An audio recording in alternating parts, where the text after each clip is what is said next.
তথ্যপ্রযুক্তি ও কৃত্রিম বুদ্ধিমত্তায় দক্ষ জনশক্তি গড়ে তুলতে চায় সরকার, এমনটি জানিয়েছেন যুব ও ক্রীড়া প্রতিমন্ত্রী আমিনুল হক।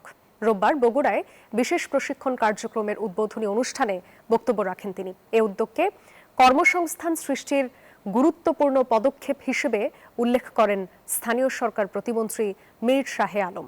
আব্দুস সালাম বাবুর তথ্য ছবিতে ডেস্ক রিপোর্ট।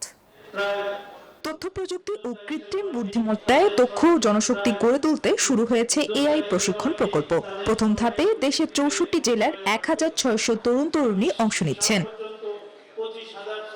বগুড়ায় যুব ও ক্রীড়া প্রতিমন্ত্রী আমিনুল হক বলেন, প্রশিক্ষণের মাধ্যমে যুবকদের স্বনির্ভর করে বৈদেশিক মুদ্রা অর্জনের সুযোগ তৈরি করাই সরকারের লক্ষ্য।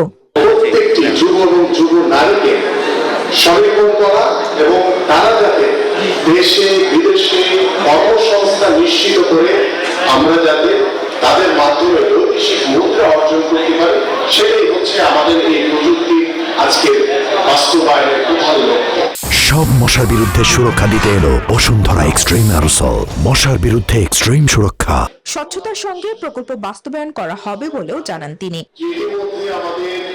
স্থানীয় সরকার প্রতিমন্ত্রী মীর শাহে আলম বলেন, এআই ভিত্তিক কর্মসংস্থান তৈরিতে এটি গুরুত্বপূর্ণ উদ্যোগ।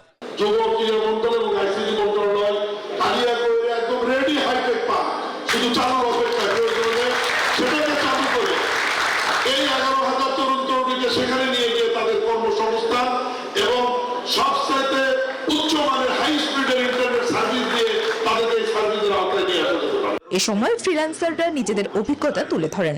এই প্রশিক্ষণে সর্বোচ্চ সঠিক ব্যবহার করে নিজেকে দক্ষ হিসেবে গড়ে তুলব।